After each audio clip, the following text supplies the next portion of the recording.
This is GBC podcast number 7. Lucky number 7. Yeah, I'm Courtney Wise. I'm Shane Blankenship. We have something really cool for you today. We're super excited about it. 7 reasons to take a Sabbath. And this is GBC podcast number 7. So you were right. It was lucky 7. It was lucky number 7. Yeah. So this totally was not planned. When we started talking about this, we didn't even consider the idea of 7. But It's a God thing. It's a God thing. So when we're talking about, what is the 7th day of that's what Sabbath means anyway. So Sabbath means 7. And we were talking about the 10 Commandments earlier, and how out of all of them, the longest one is the command to remember the Sabbath day and keep it holy. And we don't have to spend a whole lot of time going into it, but I think it's interesting that out of all those commands, and again, there's not just 10 commands, by the way, so if you're new to faith or you don't know much about it, there's actually 613 commands, not 10 of them.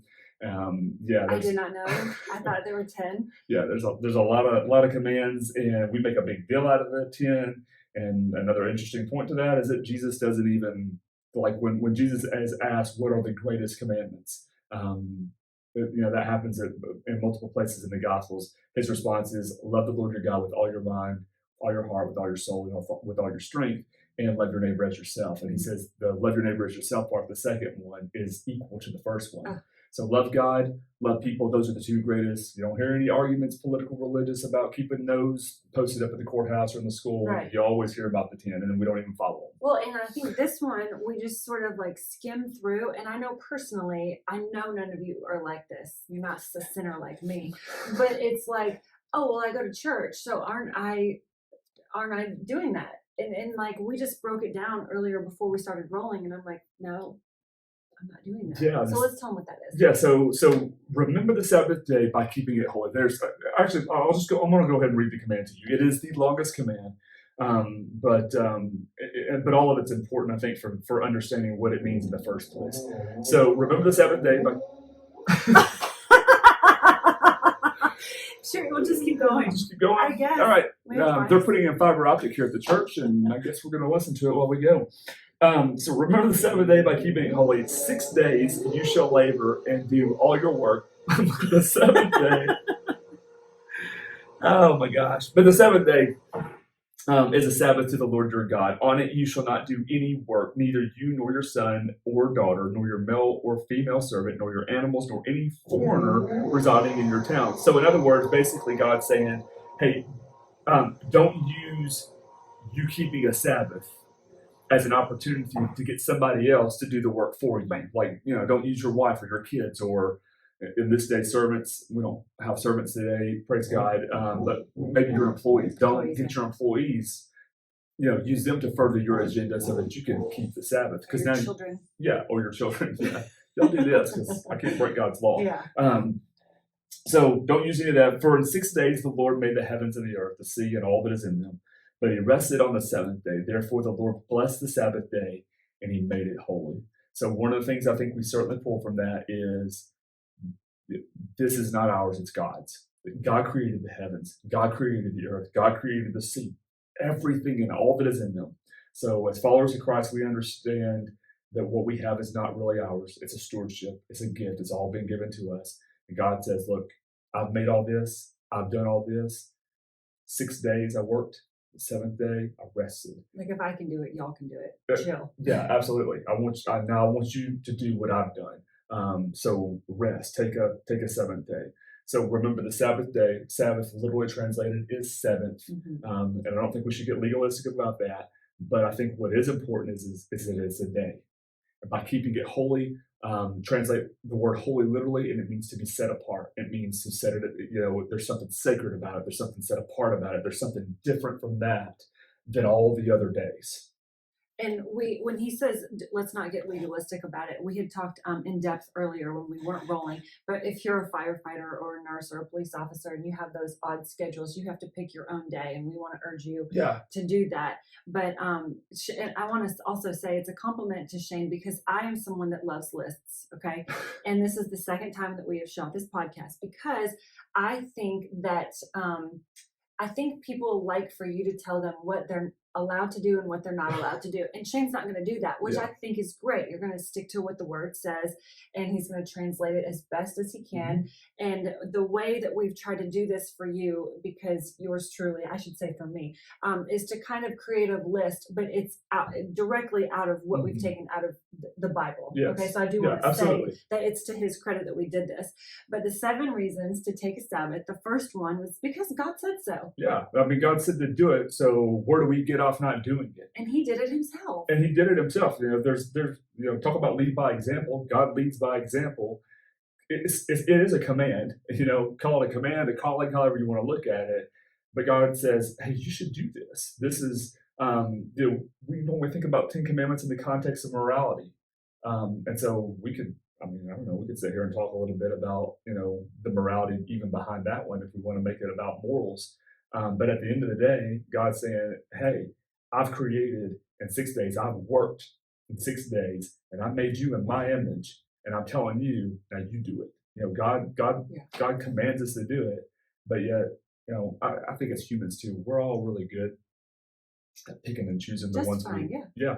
Oh, well, I had this project, or whatever. I mean, I do it too. So God said so. That's the first one. And I love how all of these intertwine. The second one was slow down.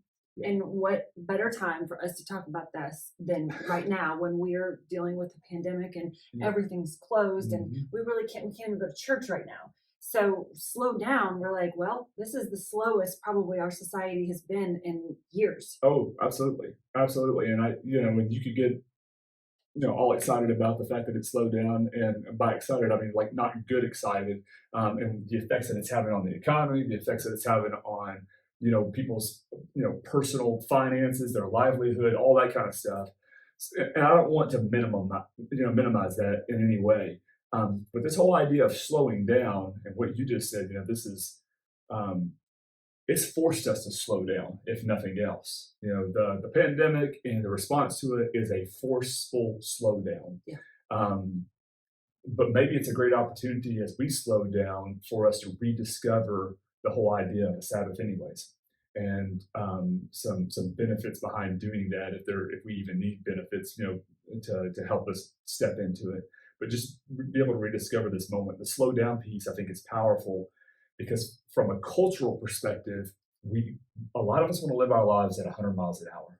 Well, we feel like we have to keep up with everything, but that's not what God said. That's not what God says. And I know that's not everybody, but that's a lot. To number one. But God that's a lot. So. Yeah, exactly. A lot of people live their life without margin. And margin is something that we talk about in services all the time here, whether it's, margin in your finances, margin in your time, actually having space, having breathing room, having margin there. Slow down creates margin. We're living our life at 100 miles an hour, and it's old school churchy religious kind of people using the excuse, well, the devil don't slow down. Well, I'm not trying to be like the devil. Like I don't want my life to reflect the devil. So I don't care if the devil doesn't slow down or not, or if the devil doesn't quit, or if the devil doesn't stop. That's not who I'm trying to be like. But if you look at Jesus, now that's who we're called to follow anyways. God in flesh, he slows down a lot. It's his custom to even, take time and pray and spend time with the Father. He observes the Sabbath, but not the way the religious leaders wanted him to. But it's not this fast-paced, 100-mile-an-hour, all-out, all-the-time kind of life. You can't sustain that anyways. Well, and we've talked about before in this podcast that Jesus doesn't sort of like subscribe to the rules of the earth, and talking about moving 100 miles an hour. He's like, no, you rest. So I think that's a good way to make it come full circle. First one, God said so. Second one, slow down. Yep. The third one, that if you do take a Sabbath, it sort of like reflects how we're supposed to be living our life to look like our Heavenly Father. Absolutely. So there's an easy way to look like Christ, to look like Jesus. God specifically in that command says, I did it. I worked in 6 days, and on the 7th day, I rested. So therefore, I've set a day apart, and I've made it holy. And so now I'm commanding you to do the same, so that when we actually do slow down and when we actually do take a Sabbath, we're just reflecting our Heavenly Father with the way we're living our life. I love that. You just kind of like replicate what he did. Number 4, increase strength. Hmm. And we say this from a physical perspective, from a mental perspective, really from everything. Yeah. But I'll let you talk about that first, and then I'll come in with the physical. Yeah. So talking about, the increase in strength part. I mean, now, again, this is kind of getting practical, and I don't know. Most people maybe. Well, I don't know. Most people is probably not the right way to look at this. There are people out there, I'm sure, that don't need any practical reasons. They're just like, all right, well, God said to do it, I'll do it. Maybe not, but I do. But some people do. Yes. And so looking at it from a practical standpoint, just taking a day to rest, thinking about it from a CrossFit or from a working out kind of physical standpoint, your strength doesn't increase because you keep doing extra sets. right, Yeah. yeah. The strength actually increases when you're resting, when you're sleeping. Believe it or not, I mean that's when your body is actually repairing itself because it's not having to work. So it is making you stronger. It is making your muscles bigger. It is making you fitter or whatever. So, so the work part is good, but you got to have the rest. It's work and it's both and. And a lot of times I feel like we neglect the rest part because we're so conditioned to work. We want to work. We want to keep moving. And you said margin, and I love that word, but you know how much more fresh we feel when we have a little reprieve. And I think just being constantly reminded, like, I know I need to do this. I know I need to do this. If for the only reason is that God said so, number 1. Yeah. But we always feel better when we have a little bit of a rest. Yeah. So it'll increase our strength. Number 5, we are tired. Yeah. And especially right now, because we are doing a lot more than we were doing just a few weeks ago with the pandemic. So we're tired. And that's a great reason for us to take a Sabbath. Yeah, and not just a physical tired, from a mental perspective, we Emotional? become, mental, emotional, we just become exhausted and drained. And like that's a real kind of tired. That a mental tired and emotional tired is going to take a toll on you physically. So it's not just that you can't compartmentalize this. And if you've ever had a conversation with someone who's really dealing with something, and you're trying to help somebody walk through some drama, or you're walking through someone who's suffering from an illness or maybe a death in the family, like think about all those kinds of things. Like you didn't lift any weight, you weren't moving stuff around, you weren't physically moving at 100 miles an hour, but your mind was pouring into it, and you walk away and you're like, man, I'm just exhausted. Yeah. Because you're still expending energy, and a Sabbath is an opportunity to even have to rest from that. To like, okay, I'm not thinking about this. I'm setting this aside. It's going to be okay if I don't think about it 24/7. It's going to be okay if I let this go emotionally right now, because I can trust that if God's asking me to do this, that if God has created an opportunity for me to do this, then it'll be okay when I come back to it. Right. And we're really not gaining a lot if we don't take a step away from the news or a step away from the things that we need to do just for one day. So number 6 would be an opportunity to indulge. Maybe it's a nap. Maybe it's just quiet time. It could really be anything, right? I think as long as you are intentional about how you're spending your time. Yeah, so as far as the indulging goes, I mean, let's make sure that what we're indulging in is honoring to God. Right. Because otherwise you're totally not keeping the Sabbath at all.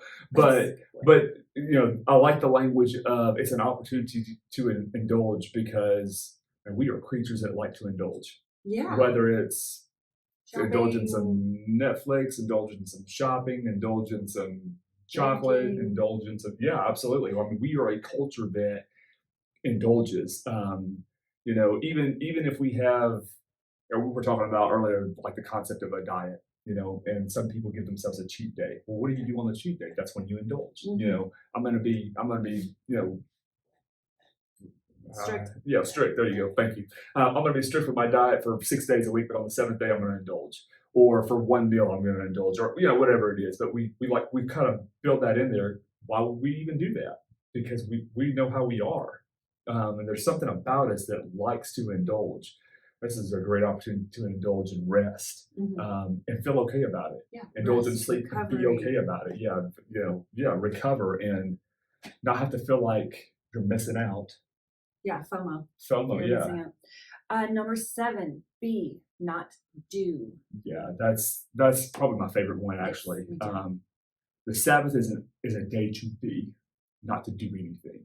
And that's what God is speaking to. Remember the Sabbath day by keeping it holy. 6 days you shall labor and do all your work. But the seventh day is a Sabbath to the Lord your God. On it you shall not do anything. You shall not do any work.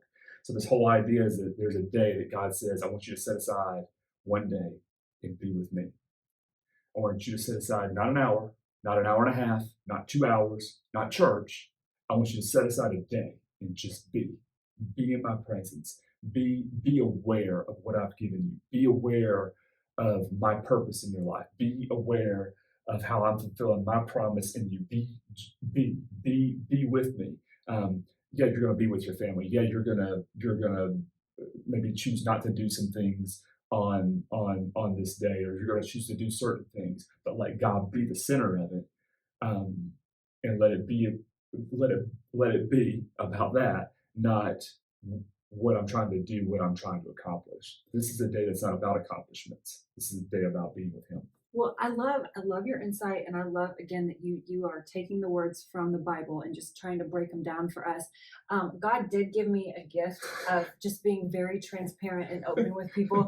This is a challenge. Yeah, This sure. is a challenge. Like I'm not sitting here like, oh man, I have like asked Shane, like, what are we supposed to do? Just give me a list of things that we're supposed to do. Like this, we understand that this is a challenge to do, to set up a whole day. And I know that sounds awful, but I also want to be human and real with people, Yeah. that this is a challenge. And even Shane said, I could get better about this myself. Mhm. So when we were talking earlier, one of the things that I love that you said, and if you feel like me that this is a real challenge for you to devote the whole day to your Sabbath, think about something that you won't do. Think about some things that you choose not to do because you're going to honor God. And I think for me, that's going to be like the one thing that I go back to this week when we choose our Sabbath. I'm like, okay, what's the one thing that I'm not going to do that I normally do to make this day different? Yeah, and I know that there's all kinds of good reasons not to challenge people in a negative way of like, don't do this and don't do that and you shouldn't. But I think in this specific scenario, that thinking about what you're not going to do is a great way to think about what you are going to do. Yeah. Because I don't know, I feel like it's a little bit easier to say, you know what, I'm going to choose not to answer emails today because that's work. Yeah, I mean, I've gone into the office, but now I'm working from home. Or I'm not going to respond to that right now. I can wait till Monday. Hannah I had to get really good at this because she's a teacher. So, school is being done from home now. So, whenever kids are sending in emails or parents are sending in emails or, whatever the programs that they're using, like those come in all the time. Yeah. I think she might have had like 18 on Sunday and she went to start like work and she's like, wait a minute, it's Sunday. No, I'll do this on Monday. But we want to help people out. We want to make a way for somebody else or whatever. We step into those things. But I think boundaries are great things. Boundaries are healthy. We should all have boundaries in our life. And the Sabbath in and of itself is a boundary. Well, it's a God-given boundary. Yeah, and I love the word margin. That it's just like breathing room, and it's okay to have that. And I know you don't like to work negatively and then go into positive, but if there's one thing I will say about that, it's almost like working backwards because I think as soon as we establish the things that we're not going to do, you've suddenly filled your life with the things that you are going to do, and then you just kind of evaluate that from there and be like, this is how I'm honoring God today. Yes, and don't and if there's any encouragement that I can tell you not to do is don't make it legalistic. It ain't the Sabbath again. It means the seventh day. Traditionally, it is Saturday. Our English word Saturday is just going to be a transliterated word that originally was spoken Sabbath or whatever. So that's the actual day of the week, but it doesn't have to be that day. That's not the physical day itself, or maybe that's wrong. The literal day itself is not. It's not what's important. It's the day that you have a day. That you give Jesus them a day. wants a day. Yeah, give God whole day, not just an hour. It's a challenge. And because we do upload this podcast on several different mediums, we want to hear from you. What is the challenge that you're facing? Because yours truly will be facing the same challenge. And we want to know what you're not going to do if you want to share that with us on that particular day. Yeah, for sure. We've given you 7 good reasons to observe it, 7 good reasons to step into it. So yeah, tell us what you think about it. Tell us some of the things that you're like, all right, you know what? I'm not going to do this on this day to honor God. Or if you've got some dues, then give us your dues as well. Yes, because I might need them personally. Let me just go over it one more time. Yep. 7 reasons to take a Sabbath. God said so. Slow down, reflect, increase your strength. We're tired. The opportunity to indulge and be, not do. That's it. All right. Thanks, guys. Have a great day. See y'all.